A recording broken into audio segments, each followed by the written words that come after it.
Olá pessoal, tudo bem? Hoje nós vamos falar sobre os mamíferos. Essa é a nossa 14ª aula do curso de Zoologia de Vertebrados. E eu queria começar a aula de hoje mostrando para vocês um pouco da diversidade desse grupo de vertebrados. Então eu selecionei para vocês 4 pôsteres que representam alguns dos grupos de mamíferos que a gente encontra atualmente. Esse pôster aqui do canto do slide, ele representa os cetáceos, que são mamíferos aquáticos, então são animais totalmente adaptados para a vida no ambiente marinho ou em água doce. Vocês estão vendo aqui exemplos de baleias, como uma baleia azul ou uma baleia cachalote e alguns golfinhos aqui em cima. E aqui ao lado vocês têm um exemplo de um outro grande grupo de vertebrados, de mamíferos, que são os morcegos. E aqui vocês estão vendo um contraste enorme entre o formato desses animais. Então aqui são animais adaptados ao ambiente marinho, e aqui vocês estão vendo animais que adotaram o voo como sua forma de locomoção principal. Entre esses dois grandes grupos, vocês já devem saber que existem diferenças gigantescas entre o peso e o tamanho desses animais. Então aqui entre os cetáceos a gente encontra animais de 20 metros de comprimento e cerca de 120 a 130 toneladas, enquanto que entre os morcegos nós encontramos os menores mamíferos existentes, cerca de 1 grama, 2 gramas de massa corporal. Os morcegos e os roedores, que estão aqui nesse outro pôster, do outro lado do slide, eles representam cerca de 2/3 da diversidade dos mamíferos existentes. Então, dentro desses dois grupos, nós temos praticamente quase todos os mamíferos existentes. E esse pôster aqui no meio do slide, ele representa os marsupiais. Isso aqui é uma das grandes linhagens de mamíferos que existem atualmente, e nós vamos ver um pouco mais em detalhe a diferença entre os marsupiais e os outros mamíferos que existem hoje em dia. Eu gostaria que vocês lembrassem de 3 coisas na aula de hoje. Então, a aula de hoje está dividida nessas 3 sessões. A gente vai falar um pouco sobre a origem e evolução da linhagem dos mamíferos. Em seguida, a gente vai dar uma olhada nas linhagens atuais dos mamíferos. E durante essa abordagem das linhagens atuais, a gente vai cobrir quais são as principais características que os mamíferos exibem hoje em dia e quais são as características que distinguem os mamíferos dos demais grupos de vertebrados.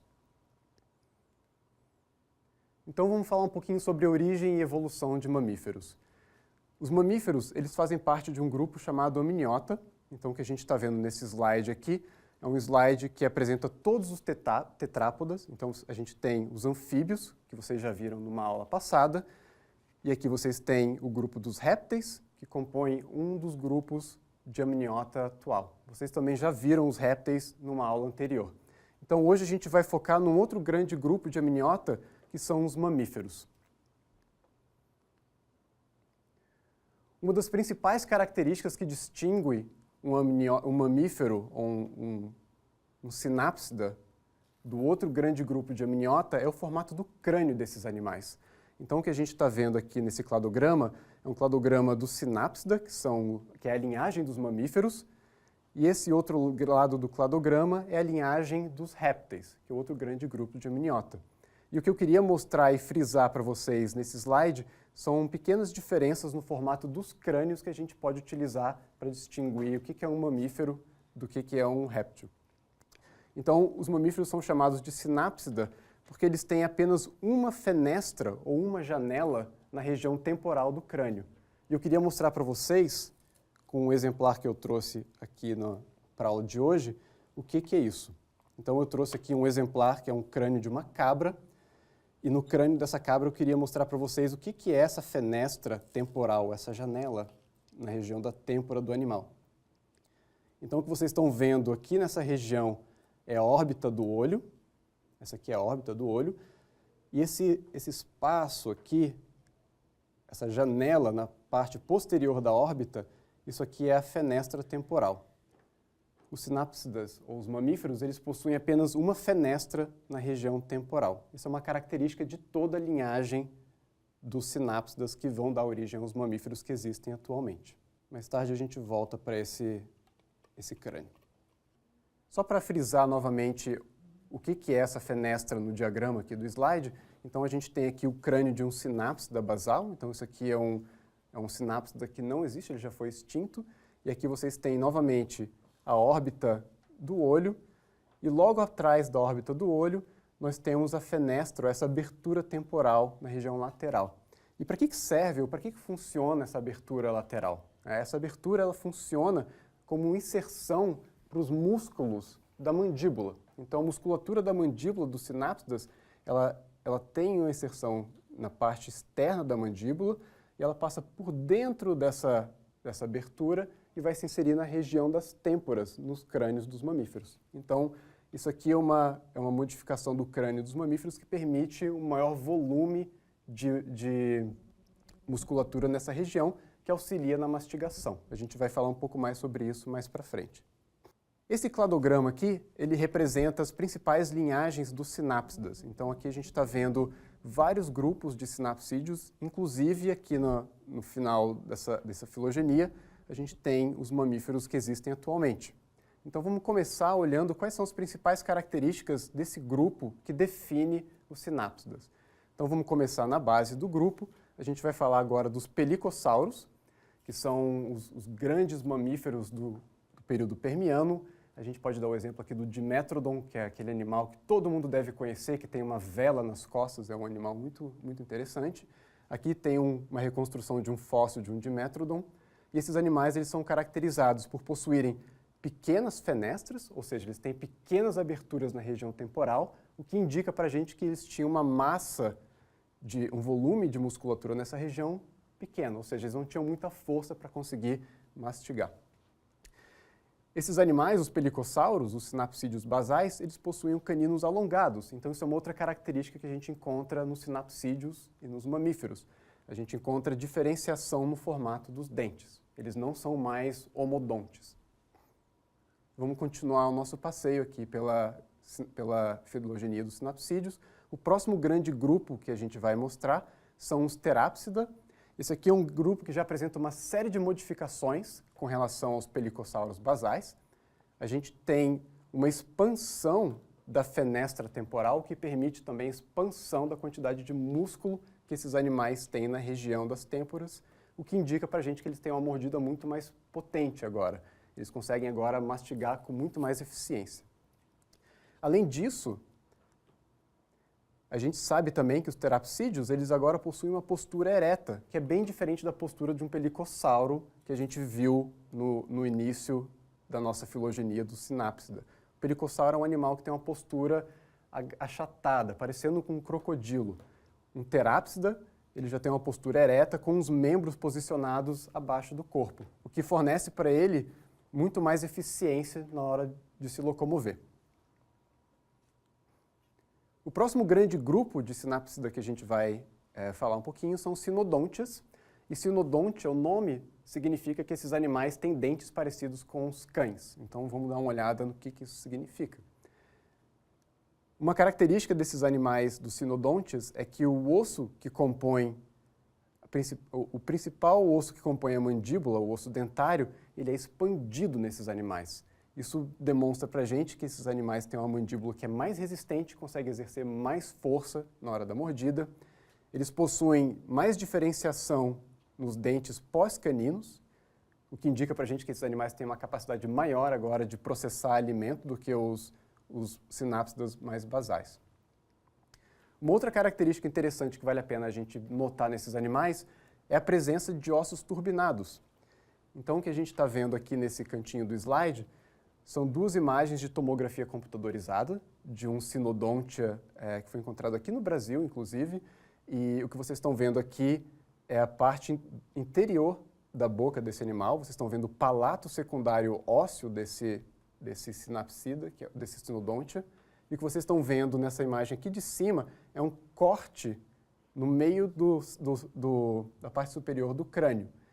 E aqui a gente tem um zoom dessa região, e eu queria mostrar para vocês dois detalhes que estão coloridos em azul e vermelho. Essas duas porções que estão coloridas em azul e vermelho, elas demonstram que esses animais tinham ossos turbinados na cavidade nasal, o que é muito interessante. O que isso diz para a gente? Esses ossos turbinados, eles indicam que esse animal já tinha um metabolismo muito mais alto, ele tinha uma eficiência muito maior em manter e reter calor corporal, ou seja, são animais que conseguem se locomover com mais eficiência e esses ossinhos aqui, que estão presentes nos mamíferos atuais, eles indicam isso para a gente. Ok, a gente cobriu agora, em poucos minutos, uma grande parte da linhagem dos sinápsida. Agora vamos falar com um pouco mais de detalhes sobre os primeiros mamíferos.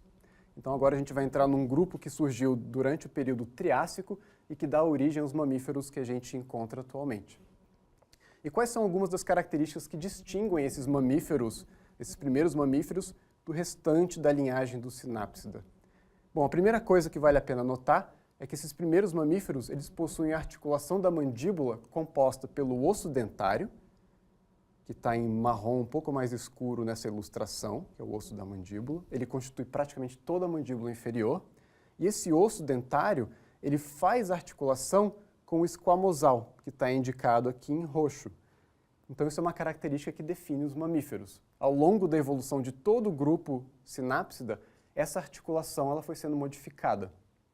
Então, os sinápsidas basais eles têm articulações que envolvem mais ossos da mandíbula e do crânio, e os mamíferos atuais, os primeiros mamíferos e mamíferos atuais, eles têm a articulação composta por esses dois ossos, o dentário e o esquamosal. A gente pode dar uma olhada em mais detalhe no crânio que eu trouxe um pouquinho mais para frente. Outra característica dos primeiros mamíferos e dos mamíferos atuais é uma coisa que todos nós estamos acostumados, que é chamado de difiodontia, ou seja, nós temos apenas dois conjuntos de dentição. Então, todos os mamíferos eles possuem a dentição decídua, que nós chamamos comumente de dente de leite, e eles têm uma dentição permanente. Então, isso é uma característica que surge nos primeiros mamíferos. Os sinápsidas basais eles possuem uma troca de dentição que é constante ao longo da vida desses animais. Então, essa característica ela surge na linhagem que dá origem aos primeiros mamíferos. Pessoal, quero utilizar esse crânio de um cachorro para mostrar para vocês algumas das características dos mamíferos. Então, como eu falei, o mamífero atual ele possui a mandíbula composta por um único osso, que é o osso dentário, e esse osso faz articulação com o esquamosal na região do crânio. Então, todos os mamíferos atuais eles possuem essa articulação da mandíbula. Uma outra característica de todos os mamíferos atuais é a presença do palato secundário, o céu da boca, ósseo. Então, essa região divide a boca da região da cavidade nasal. Isso permite que o animal respire e processe alimentos simultaneamente. Por fim, eu queria mostrar para vocês uma outra característica que todos os mamíferos atuais possuem, que são os ossos turbinados, que são esses ossos que vocês estão vendo aqui dentro da cavidade nasal, que tem esse formato enroladinho, que parece um pergaminho enrolado. Então, esses aqui são ossos que ajudam a aumentar a superfície da cavidade nasal e ajudam o animal a reter calor durante a respiração. Outra característica importante dos primeiros mamíferos que a gente encontra hoje em dia nos mamíferos existentes é a presença de pelos. Então, a gente sabe que a partir desse momento, esses animais já são endotérmicos, o tegumento deles já apresenta pelos, e a gente também encontra a presença, apesar do registro fóssil não demonstrar, a gente sabe que esses animais já possuíam glândulas mamárias e glândulas sebáceas no tegumento deles. Então, o que eu estou mostrando aqui para vocês é uma reconstrução de como seria provavelmente uma glândula mamária e como estaria disposto no tegumento de um mamífero, de um dos primeiros mamíferos. Esses animais não tinham tetas ou mamilos, mas eles secretavam leite diretamente na superfície da pele, onde os filhotinhos podiam, então, sugar esse leite. Agora a gente vai fazer a transição do que eu queria falar de origem e evolução dos mamíferos para as linhagens atuais. Então eu vou utilizar essa figura aqui, esse cladograma, que ele resume o que aconteceu com as linhagens de sinápsida ao longo do tempo e o que a gente encontra hoje em dia, quais são os mamíferos que a gente encontra hoje em dia no nosso planeta. Então a gente tem a origem do grupo dos mamíferos propriamente ditos na época do Triássico. O que vocês estão vendo aqui nas diferentes cores são diferentes linhagens e todas essas linhagens que não passam dessa linha vertical vermelha são linhagens que se extinguiram, elas não existem mais atualmente. Hoje em dia a gente encontra apenas 3 linhagens de mamíferos existentes, uma que está indicada aqui em verde, que são os monotremata, outra linhagem de mamíferos que sobreviveu após o final do Cretáceo, são os Eutheria, que são os animais placentários que a gente encontra hoje em dia. E a outra linhagem que a gente encontra que sobreviveu até os dias atuais são os Marsupialia. Então essas são as 3 grandes linhagens de mamíferos que sobreviveram até os dias atuais. O que a gente pode ver nessa figura também é que durante o período do Cretáceo, que está indicado entre essas 2 linhas verticais, houve uma rápida diversificação das linhagens de mamíferos. Então a expansão desses diagramas aqui, eles demonstram que essas linhagens cresceram em diversidade, em número de espécies durante esse período. E o que é mais interessante notar é que nas linhagens atuais de mamíferos, nos Eutheria e nos Marsupialia, essa diversidade ela praticamente explodiu após o período do Cretáceo. Isso está, de certa forma, associado com a extinção dos dinossauros. Então, como eu disse, 3 linhagens de mamíferos existem atualmente no nosso planeta. Só para reforçar, essas linhagens atuais de mamíferos, elas são parte do nosso grupo que a gente vem estudando até agora, do Synapsida, e a gente tem os monotrematas, que é um grupo que derivou inicialmente dentro do Synapsida. Em seguida, a gente tem essa linhagem que deu origem aos Marsupialia e aos Eutheria, que são os animais placentários. Então, quem são os monotrematas? Todo mundo já deve ter visto uma foto ou um vídeo de um ornitorrinco. Então, aqui a gente tem um exemplo de um ornitorrinco e de uma ecdna. Esses aqui são 2 exemplos das únicas 5 espécies de monotremata que a gente encontra no planeta hoje em dia. São todas espécies que a gente encontra na Nova Guiné e na região da Austrália. Então é um grupo muito pequeno de mamíferos, como vocês podem ver.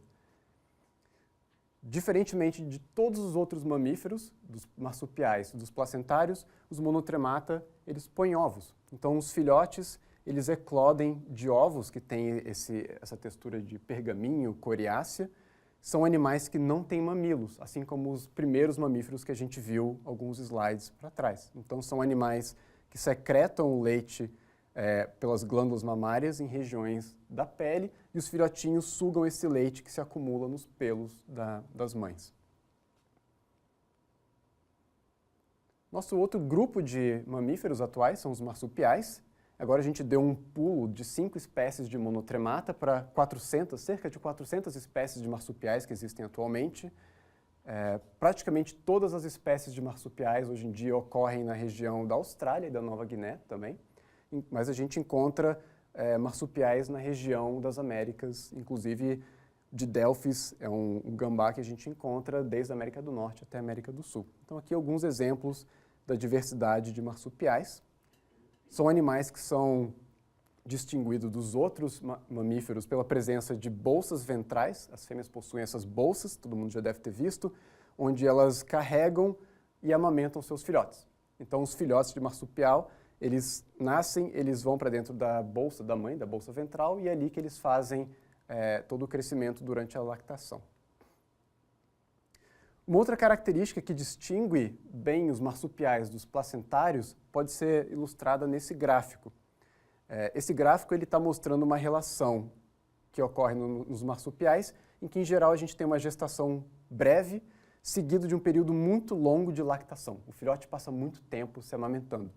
Então, o que a gente tem nesse gráfico aqui são espécies de marsupiais, desse lado aqui, e desse outro lado do gráfico a gente tem espécies de mamíferos placentários. O que vocês estão vendo no eixo Y é a duração do período em dias. Então aqui a gente tem 100 dias, 200, 300 dias.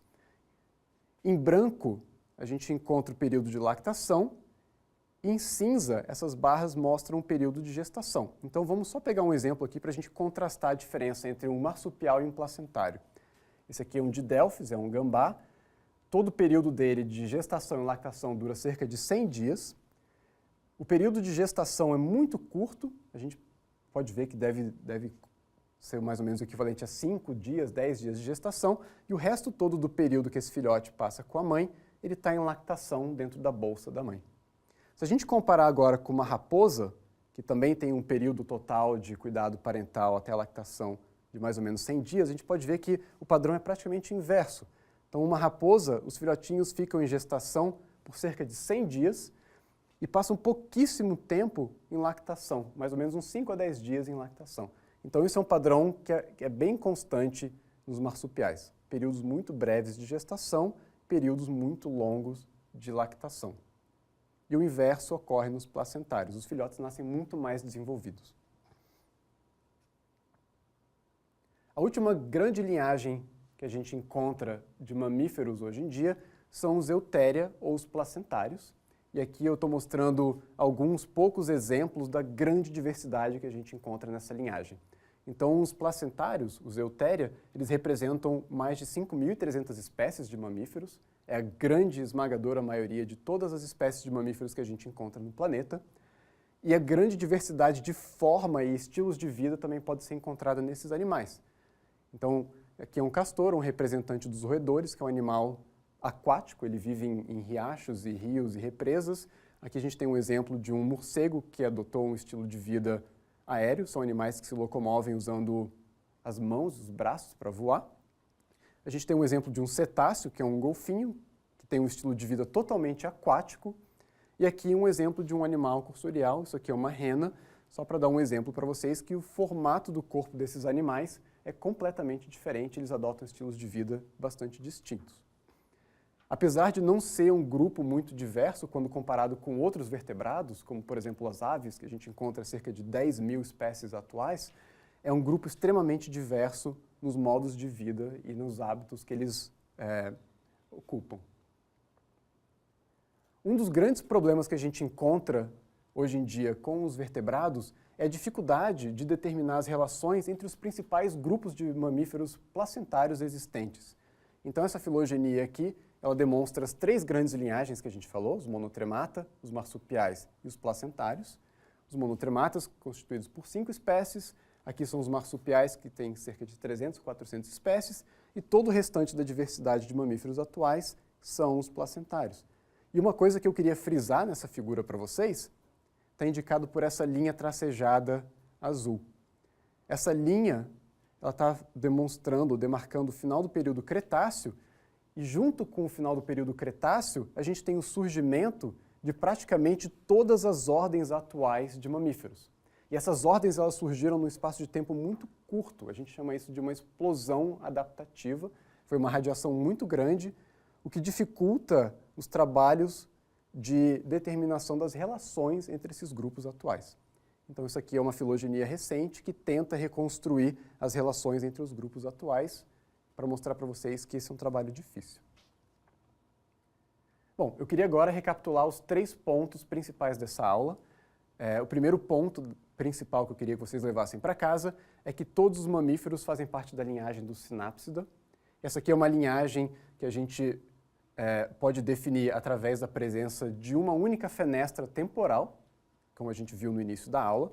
Essa seta indica o grupo do Synapsida. Atualmente a gente tem 3 linhagens de Synapsida.